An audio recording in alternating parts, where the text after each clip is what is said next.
আসসালামু আলাইকুম, স্বাগত জানাচ্ছি আরটিভির সন্ধ্যার সংবাদে। আপনাদের সঙ্গে আছি আমি ফারজানা তানি এবং আমি ফাহমিদা সালাম।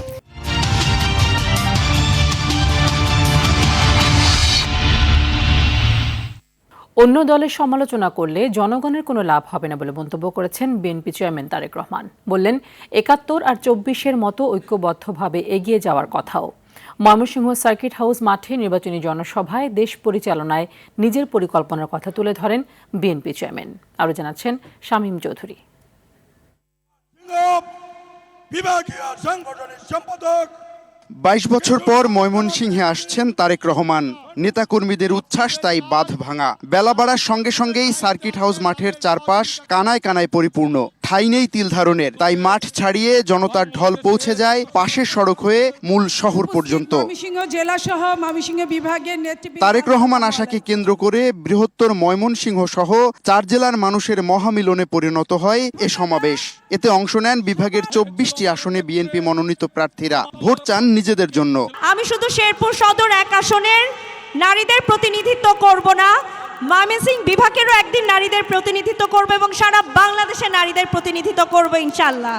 কাঙ্ক্ষিত সময় ফুরলো। তারেক রহমান এসে মঞ্চে ওঠার আগেই হাত মেলান চারপাশের নিরাপত্তা বেষ্টনীর কাছে থাকা সাধারণ মানুষের সঙ্গে। ততক্ষণে স্লোগানে স্লোগানে মুখর সার্কিট হাউস মাঠ। শুভেচ্ছা, স্বাগতম তারেক রহমানের আগমন। বক্তব্যের শুরুতেই প্রার্থীদের পরিচয় করিয়ে দেন তারেক রহমান। সবার কাছে নির্বাচনে ভোট চান ধানের শীষে। এই ২৪ জনকে দায়িত্ব দিয়ে গেলাম এই ৪ জেলার উন্নয়ন করার জন্য। আজকে যদি আমি এখানে দাঁড়িয়ে আপনাদের সামনে অন্য দল সম্পর্কে অন্যরকম কথা বলি, তাদের গীবত গাই, তাদের সম্পর্কে সমালোচনা করি, তাতে কি জনগণের কোনো লাভ হবে? জনগণের কোনো লাভ হবে না। কারণ জনগণ তাকেই ভোট দিবে যারা জনগণের জন্য কাজ করবে, তাই তো? এবং জনগণের জন্য যদি কাজ করতে হয় তাহলে অবশ্যই একটি রাজনৈতিক দলের পরিকল্পনা থাকতে হবে কিভাবে দেশ পরিচালনা করবে। সজাগ থাকতে হবে যাতে কেউ আমাদের ভোট লুটপাট করে নিয়ে যেতে না পারে। ক্ষমতায় গেলে দেশ গঠনের অংশ হিসেবে ময়মনসিংহের বিদ্যমান সমস্যা সমাধানেও কাজ করবে তার দল। খাল খনন কর্মসূচিতে দেখা হবে, খাল খনন কর্মসূচি। সবাইকে কোদাল নিয়ে আসতে হবে, পারবেন ইনশাআল্লাহ। নির্বাচনে দলের প্রার্থীদের পক্ষে ভোট টানতে ২২ বছর পর ময়মনসিংহে বিএনপি চেয়ারম্যান তারেক রহমান। তারেক রহমানকে পেয়ে উচ্ছ্বাস আর নির্বাচনী উদ্দীপনায় কানায় কানায় পরিপূর্ণ এই সার্কিট হাউস মাঠ। দলীয় প্রধানকে পেয়ে নির্বাচনে বিজয়ের বিষয়ে এক ধাপ এগিয়ে যাওয়ার কথা বলছে প্রার্থীরা। আর তারেক রহমান বলছেন শুধু ভোট দিয়ে নয়, ভোটারদের ভোটের হিসাব করে বাসায় ফিরতে হবে। সার্কিট হাউস মাঠ থেকে শামীম চৌধুরী, আরটিভি, ময়মনসিংহ। দর্শক, এই মুহূর্তে গাজীপুরের পথে তারেক রহমানের গাড়ি বহরে আছেন সহকর্মী শামীম চৌধুরী। সরাসরি যুক্ত হচ্ছি তার সাথে। শামীম, আপনি যেহেতু তারেক রহমানের গাড়ি বহরের সাথে যুক্ত আছেন, তা আমাদের এই মুহূর্তের পরিস্থিতি জানাবেন এবং সাথে আরেকটি বিষয় জানাবেন, পরবর্তী সমাবেশের বিষয়ে।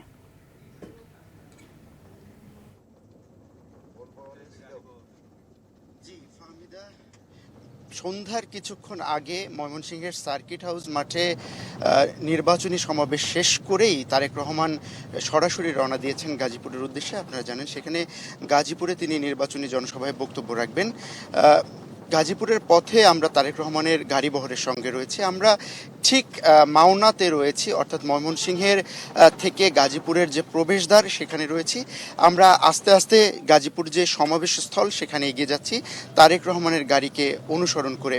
আমরা যতটুকু জানতে পেরেছি আমাদের স্থানীয় প্রতিনিধিদের কাছ থেকে, গাজীপুরে নির্বাচনী সমাবেশকে কেন্দ্র করে সেখানকার মাঠ কিন্তু কানায় কানায় শুনে গাজীপুরের স্থানীয় পর্যায়ের নেতৃবৃন্দ সহ সাধারণ মানুষ সেখানে এসে উপস্থিত হয়েছেন এবং তারা তারেক রহমানের কথা শুনবেন। তারেক রহমান পরবর্তীতে কি নির্দেশনা দেন, তারেক রহমান নির্বাচনের জনসভায় কি বক্তব্য দেন এবং কি নির্বাচনী প্রতিশ্রুতি দেন, উন্নয়নের কি প্রতিশ্রুতি দেন, সেই কথাগুলো শোনার জন্যই কিন্তু গাজীপুরের সাধারণ মানুষ এবং নেতাকর্মীরা তারেক রহমানের অপেক্ষায় রয়েছেন। কিছুক্ষণের মধ্যে তারেক রহমান হয়তোবা সেখানে পৌঁছাবেন এবং নির্বাচনী জনসমাবেশে তিনি বক্তব্য রাখবেন এবং তিনি যে কথাগুলো কথাগুলো বলে আসছেন বারবার, যে তার দলের পরিকল্পনা, নির্বাচনে জয়লাভ করতে পারলে, বিএনপি সরকার গঠন করতে পারলে তারা কি করবে সেই পরিকল্পনার কথাগুলোই হয়তোবা বলবেন, এবং সেই পরিকল্পনা কিভাবে বাস্তবায়ন করা যায় দেশের মানুষকে নিয়ে সেই কথাগুলোই হয়তোবা তারেক রহমান এখানে বলবেন। তো আমরা গাজীপুরের পথে রয়েছে, আমরা ঠিক সমাবেশ স্থলের একদম কাছাকাছি রয়েছি। সেখান থেকে সমাবেশ স্থলে পৌঁছে পরবর্তী সংবাদে আমরা সেখানকার সর্বশেষ অবস্থা জানাতে পারবো। ফাহমিদা, এই ছিল গাড়িবহর থেকে সর্বশেষ। শামীম, ধন্যবাদ আপনাকে। এদিকে ১৯ বছর পর নিজের পৈতৃক ভিটা বগুড়ায় যাচ্ছেন বিএনপি চেয়ারম্যান তারেক রহমান। আগামী বৃহস্পতিবার তার এ সফর ঘিরে দলীয় নেতাকর্মীদের পাশাপাশি উচ্ছ্বসিত সাধারণ ভোটাররাও। দলের শীর্ষ নেতাকে বরণে প্রস্তুত স্থানীয় নেতাকর্মীরা। বগুড়া থেকে ইমরান হোসেন লিখনের পাঠানো তথ্যচিত্রে আরও জানাচ্ছেন সুলাইমান কবির। দীর্ঘদিন নির্বাসিত জীবন কাটিয়ে দেশে ফেরার পর প্রথমবার পৈতৃক বাড়ি যাচ্ছেন বিএনপি চেয়ারম্যান তারেক রহমান। তার সফর ঘিরে উত্তরের এ জনপদে চলছে ব্যাপক প্রস্তুতি। জেলা জুড়ে বইছে সাজ রব। বৃহস্পতিবার বগুড়া পৌঁছে প্রথমেই শহরের আলফাতুন্নেসা খেলার মাঠে জনসমাবেশ করবেন তারেক রহমান। পরে গণসংযোগে যাবেন নিজের নির্বাচনী এলাকা বগুড়া সদর ৬ আসনের বিভিন্ন এলাকায়। সেখান থেকে যাবেন বগুড়া ৭ আসনে, ভোট চাইবেন ধানের শীষের প্রার্থীর পক্ষে। দীর্ঘদিন পর নেতাকে কাছে পাওয়ার খবরে উচ্ছ্বসিত দলীয় কর্মী সমর্থক থেকে এলাকাবাসী। সমাবেশস্থলে চলছে শেষ মুহূর্তের প্রস্তুতি। আদরের ধন জনাব তারেক রহমান উনি আসবেন, এটা বগুড়ার মানুষ ভীষণভাবে অপেক্ষা করছে। আমরা নিজেদেরকে অসম্ভব সৌভাগ্যবান মনে করি যে তারেক রহমান আমাদের আসনের প্রার্থী। বাংলার মানুষ এখন মনে করে তারেক রহমানের নেতৃত্বে গণতন্ত্র আবার মুক্ত হবে। তারেকের এ সফর দলের সাংগঠনিক শক্তিকে আরো সুদৃঢ় করার পাশাপাশি বগুড়ার রাজনীতিতে নতুন মাত্রা যোগ করবে বলে মনে করছেন নেতারা। উনি বগুড়া আসছেন কথা শুনেই বগুড়া মানুষ জেনে গেছেন যে বগুড়াতে তার আপনজন বগুড়া আবার ফিরে আসছে। বগুড়া মানুষের একমাত্র আপনজন হলো বিজয় পরিবার। দীর্ঘ 18 বছর পর বগুড়ায় আসছেন, তো কাজী বগুড়ার নেতা কর্মীদের আবেগ, অনুভূতি, উচ্ছ্বাস আলাদা। 1988 সালে বগুড়ার গাবতলী উপজেলা সদস্য হিসেবে রাজনীতিতে হাতেখড়ি বিএনপির বর্তমান চেয়ারম্যান তারেক রহমানের। সুলাইমান কবির, আরটিভি। নির্বাচনী দায়িত্বপ্রাপ্ত কর্মকর্তারা হ্যাঁ বা না এর পক্ষে কাজ করতে পারবে না বলে জানিয়েছেন নির্বাচন কমিশনার আনোয়ারুল ইসলাম সরকার। মঙ্গলবার নির্বাচন ভবনে একথা জানান তিনি। এ সময় নির্বাচনের ফলাফল রাত বা পরের দিন পর্যন্ত সময় লাগতে পারে বলে জানিয়েছেন ইসি আনোয়ারুল ইসলাম। এছাড়া অনেকেই দাবি করলেও ইসি জাতীয় পার্টিকে নিষিদ্ধের কোনো নির্দেশ পায়নি বলেও জানান এই কমিশনার। বিস্তারিত জানাচ্ছেন নাজমুল হুদা। নির্বাচনের বাকি আর মাত্র 16 দিন। এর মধ্যেই সংসদ ভোট সহ গণভোট নিয়ে নির্বাচনী প্রচারণায় ব্যস্ত প্রার্থীরা। গণভোটে হ্যাঁ এর পক্ষে সরকার থেকেও চালানো হচ্ছে প্রচার।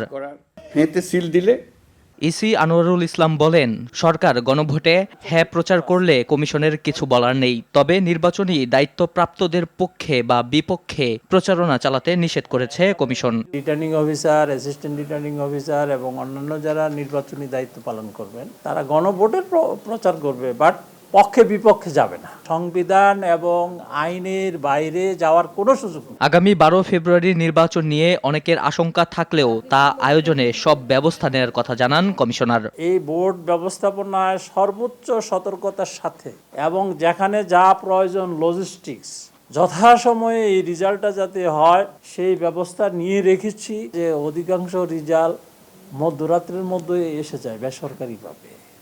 এবারও তাই হবে, বড় জোর আপনার শেষ রাত্রের দিকে হবে বা পরের দিন হবে।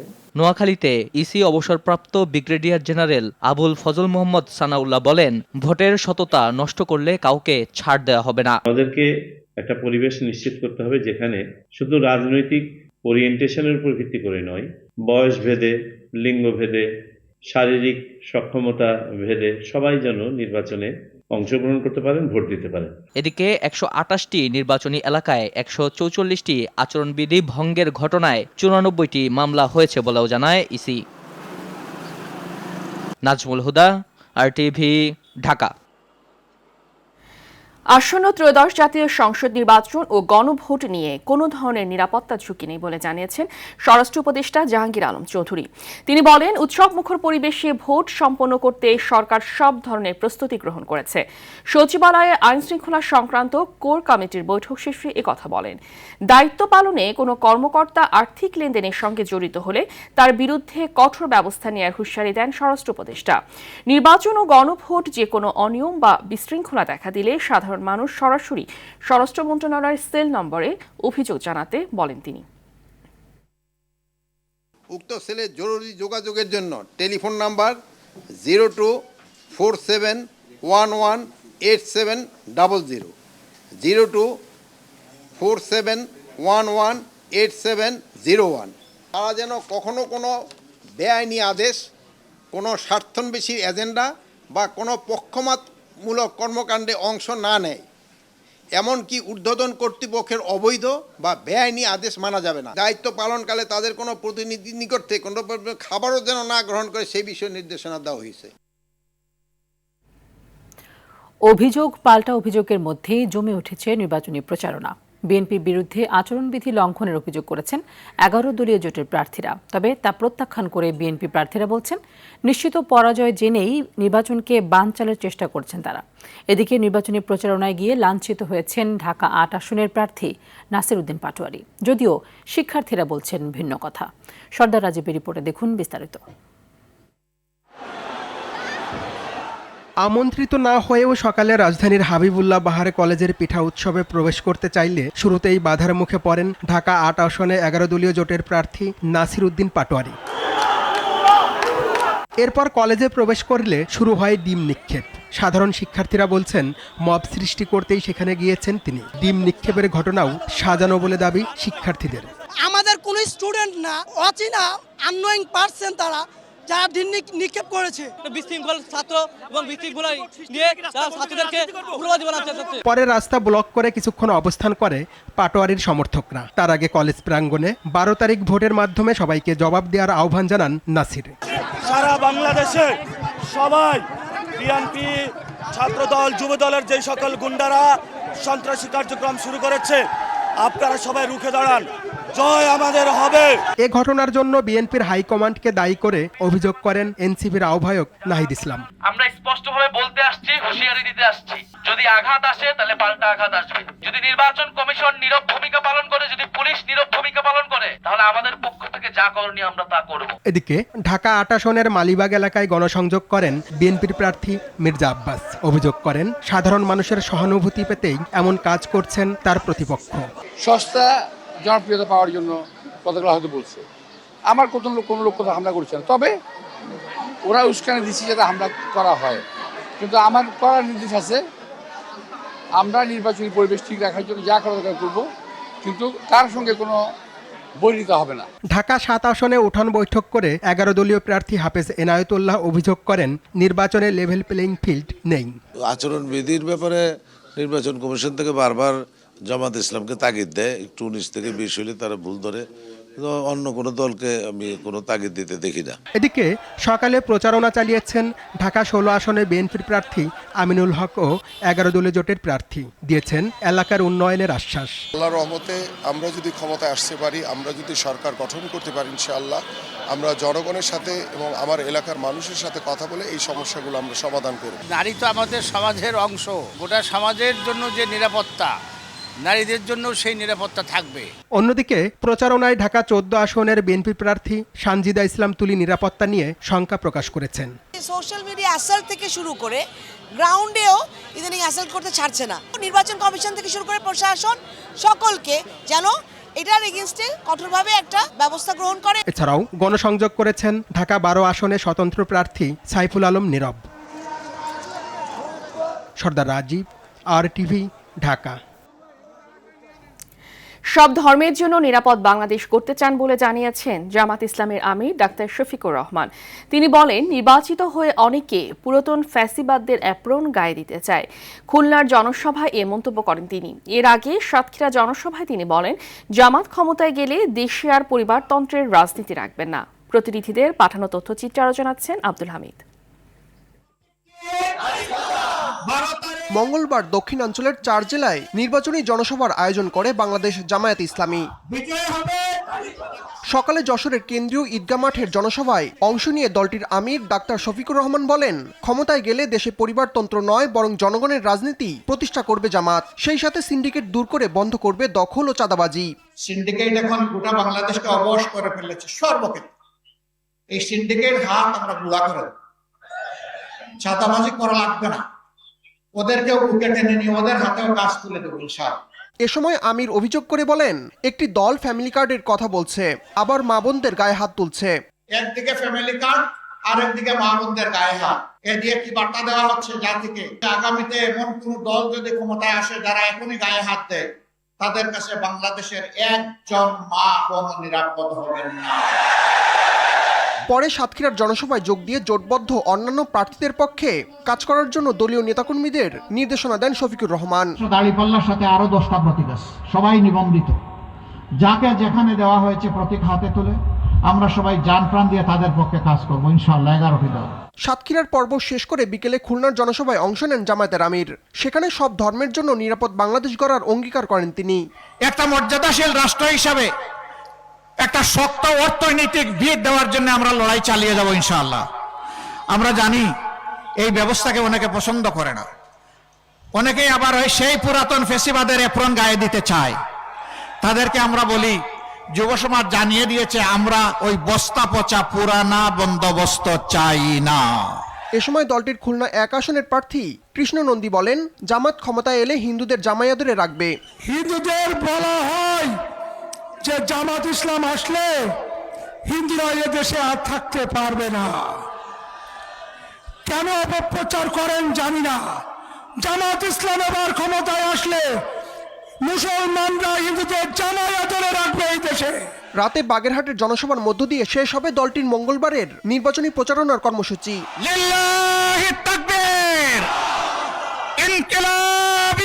আব্দুল হামিদ, RTV। 7 মাসের বিচারিক প্রক্রিয়ার মধ্য দিয়ে শেষ হলো জুলাই গণ অভ্যুত্থানের প্রথম শহীদ আবু সাইদ হত্যা মামলার বিচার কাজ। এখন অপেক্ষা রায়ের। বিচারপতি নজরুল ইসলাম চৌধুরীর আন্তর্জাতিক অপরাধ ট্রাইব্যুনাল 2 এর এই মামলায় আসামিদের বিরুদ্ধে অভিযোগ প্রমাণ করতে সক্ষম হয়েছে বলে মনে করছে প্রসিকিউশন। তবে আসামিপক্ষের দাবি, গুলিতে আবু সাইদের মৃত্যু প্রমাণে ব্যর্থ হয়েছে প্রসিকিউশন। GM মাহমুদ জানাচ্ছেন বিস্তারিত।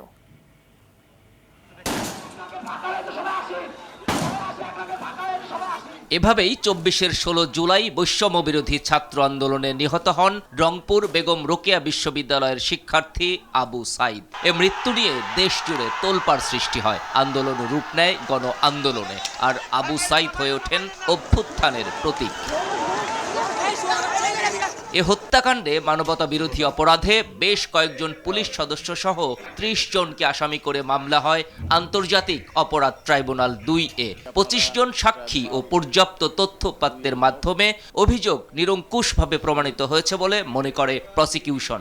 যাদের বিরুদ্ধে আমরা অভিযোগ দায়ের করেছি তারা সকলেই মামলার সাথে সংশ্লিষ্ট, সকলের বিরুদ্ধেই অভিযোগ আমরা প্রমাণ করতে পেরেছি। গুলির কারণেই হয়েছে, এটা ডাক্তার সাহেব সাক্ষী দিয়ে কনফার্ম করেছে। তবে আসামি পক্ষের আইনজীবীদের দাবি, অভিযোগ প্রমাণে ব্যর্থ হয়েছে রাষ্ট্রপক্ষ।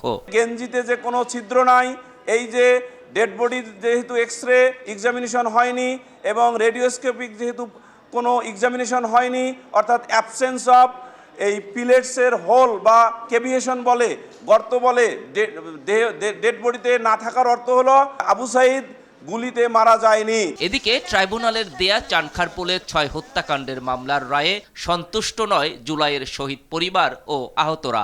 আসামিদের সর্বোচ্চ সাজার দাবিতে রেজিস্ট্রারের কাছে স্মারকলিপি দেন তারা। GM Mahmud, RTV, Dhaka. অর্থনীতির বর্তমান অবস্থা বিবেচনায় LDC গ্রাজুয়েশন হলে আর্থিক এবং শিল্প খাতে বিপর্যয় নেমে আসবে বলে আশঙ্কা করছেন ব্যবসায়ীরা। সমালোচনা নয়, LDC উত্তরণে চ্যালেঞ্জ মোকাবেলার প্রস্তুতি নিতে ব্যবসায়ীদের প্রতি আহ্বান জানান বাংলাদেশ ব্যাংকের গভর্নর আহসান H. মনসুর।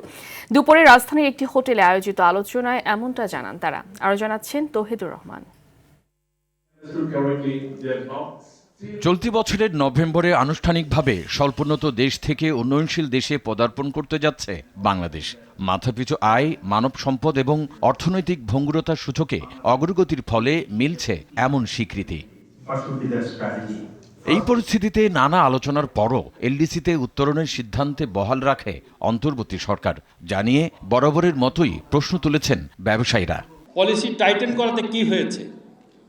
12 লক্ষ লোক চাকরি হারিয়েছে, আরো 12 লক্ষ লোক চাকরি হারাবে, আবার মরার উপরে খরার ঘা। গ্র্যাজুয়েশন হওয়ার পরে যে ইম্প্যাক্টগুলো বিভিন্ন সেক্টরে, এক্সপোর্টে, সেগুলো আমরা তুলে ধরেছি, কিন্তু গভর্নমেন্ট আমাদের সাথে একমত হতে পারেননি। রাজধানীর একটি হোটেলে ইন্টারন্যাশনাল চেম্বার অফ কমার্স আয়োজিত গোলটেবিল আলোচনায় ব্যবসায়ীরা বলেন, এলডিসি পরবর্তী সময়ে ব্যাংক এবং শিল্প খাত চরম বিপদে পড়বে। এলডিসি গ্র্যাজুয়েশনের পর চ্যালেঞ্জের মুখে পড়বে আমাদের শিল্প কারখানা, সবখানে বেড়ে যাবে খরচ, চ্যালেঞ্জে পড়বে আর্থিক খাত। তবে কেন্দ্রীয় ব্যাংকের গভর্নর বলেন, রপ্তানিতে শুল্কমুক্ত সুবিধা হারালেও এর ফলে আন্তর্জাতিক অঙ্গনে বাড়বে দেশের ভাবমূর্তি। কথা বলেন ব্যবসার চ্যালেঞ্জ মোকাবেলা নিয়েও। গ্র্যাজুয়েশনকে আমরা শুধু ক্ষুদ্র আকারে দেখলে হবে না, যে এটা আমাকে একটা মার্কেটে 10% ডিউটি রিলিফ দিল, এটসেট্রা এটসেট্রা। আমাদের ইকোনমিক ডেভেলপমেন্টের জন্য যেটা করতে হবে, that is the policy for graduation also. আমাকে এটা করতে হবে, support growth, to support investment, to support employment, we have to have a healthy financial system. সেমিনারে রাজনৈতিক প্রভাবমুক্ত ট্যাক্স ব্যবস্থাপনার উপর গুরুত্ব আরোপ করেন ব্যবসায়ীরা। বলেন, ট্যাক্স ব্যবস্থাপনা রাজনৈতিক প্রভাবমুক্ত হলে বাড়বে রাজস্ব আহরণ। তৌহিদুর রহমান, RTV, ঢাকা। অন্তর্বর্তী সরকারের সময়ে বাস্তবায়ন হচ্ছে না নবম পে স্কেল, এমনটি জানিয়েছেন বিদ্যুৎ, জ্বালানি ও খনিজ সম্পদ উপদেষ্টা মোহাম্মদ ফাউজুল কবির খান। তিনি বলেন, পে কমিশনের প্রতিবেদন শুধু গ্রহণ করা হয়েছে, বাস্তবায়নের বিষয়ে কোনো চূড়ান্ত সিদ্ধান্ত নেওয়া হয়নি। নির্বাচিত সরকার ধাপে ধাপে বাস্তবায়ন করবে। সচিবালয়ের সরকারি ক্রয় সংক্রান্ত উপদেষ্টা পরিষদের সভা শেষে এ কথা বলেন তিনি। সভায় রমজান উপলক্ষে 10 মেট্রিক টন মসুর ডাল, 1 কোটি লিটার পরিশোধিত সয়াবিন তেল আমদানির সিদ্ধান্ত নেওয়া হয়েছে বলে জানান বিদ্যুৎ ও জ্বালানি উপদেষ্টা। ভোলা থেকে প্রতিদিন 30 মিলিয়ন ঘনফুট গ্যাস এলএনজি আকারে ঢাকা ও আশেপাশের এলাকায় আনার উদ্যোগ নিয়েছে সরকার। মঙ্গলবার সকাল 10টায় রাজধানীর রমনায় BERC সম্মেলন কক্ষে দাম পুনর্নির্ধারণে গণশুনানি হয়। ঢাকা ও এর আশেপাশে এলাকায় তিতাস গ্যাস অ্যান্ড ডিস্ট্রিবিউশনের আওতাধীন শিল্প প্রতিষ্ঠান গ্যাস সংকটে ভুগছে। এজন্য সরকার শাহবাজপুর গ্যাস ক্ষেত্রের উদ্বৃত্ত গ্যাস নির্বাচিত উদ্যোক্তা প্রতিষ্ঠানের মাধ্যমে এলএনজি আকারে নদীপথে পরিবহন করে শিল্প প্রতিষ্ঠানে সরবরাহের পরিকল্পনা নিয়েছে। BERC শাহবাজপুরের এই গ্যাসের দাম প্রতি ঘনমিটার সর্বোচ্চ ঊর্ধ্বসীমা 47 টাকা 50 পয়সা নির্ধারণ করেছে। শুনানি শেষে ভোলার এই নন পাইপ গ্যাসের মূল্য পুনর্নির্ধারণ করবে। বিশ্বের অন্যতম শীর্ষস্থানীয় ইলেকট্রনিক্স ব্র্যান্ড কনকা, গ্রি ও হাইকো পণ্যের উৎপাদন ও বিপণন প্রতিষ্ঠান ইলেকট্রোমার্ট গ্রুপের পার্টনার্স মিট 2026 অনুষ্ঠিত হয়েছে। রাজধানীর একটি হোটেলে এই পার্টনার্স মিট অনুষ্ঠিত হয়। দেশের বিভিন্ন অঞ্চল থেকে প্রায় 1000-এরও বেশি চ্যানেল পার্টনার ও সহযোগী এতে অংশগ্রহণ করেন। পার্টনার্স মিটের মূল উদ্দেশ্য ছিল সম্পর্ক আরও সুদৃঢ় করা সহ ভবিষ্যৎ ব্যবসায়িক পরিকল্পনা তুলে ধরা এবং সফল পার্টনারদের সম্মাননা প্রদান। সম্মেলনের উদ্বোধনী বক্তব্যে গ্রুপের চেয়ারম্যান মোহাম্মদ নুরুল নেমাজ সেলিম উপস্থিত ব্যবসায়িক পার্টনার ও অতিথিদের ধন্যবাদ জানান। বলেন, দেশের গ্রাহকদের চাহিদা অনুযায়ী সর্বোচ্চ গুণগত মান বজায় রেখে সাশ্রয়ী মূল্যে পণ্য সরবরাহ নিশ্চিত করতে ইলেকট্রোমার্ট গ্রুপ নিরলসভাবে কাজ করে যাচ্ছে। ব্যয় সংকোচনে নজির করেছে অন্তর্বর্তী সরকার। মেগা প্রকল্পগুলোর অপ্রয়োজনীয় ব্যয় যাচাই করে প্রায় 46,000 কোটি টাকা সাশ্রয় করেছে সরকার। দেশের বড় বড় উন্নয়ন প্রকল্পে দীর্ঘদিন ধরেই ছিল ব্যয়ের লাগাম ছাড়া প্রবণতা। তবে দায়িত্ব নেওয়ার পর থেকে ব্যয় সংকোচনে বিশেষ নজর দেয় অন্তর্বর্তী সরকার। সরকারি সংস্থা ও বাস্তবায়নকারী প্রতিষ্ঠানগুলোর সঙ্গে পর্যালোচনার মাধ্যমে প্রকল্পের অপ্রয়োজনীয় ব্যয় চিহ্নিত করা হয়। এই প্রক্রিয়ায় প্রায় 46,000 কোটি টাকা সাশ্রয় হয়েছে বলে জানিয়েছে অর্থ মন্ত্রণালয়। সন্ধ্যার সংবাদ এ পর্যন্তই। রাতের সংবাদ 11:15টায় দেখার আমন্ত্রণ রইল। ধন্যবাদ সবাইকে। ধন্যবাদ।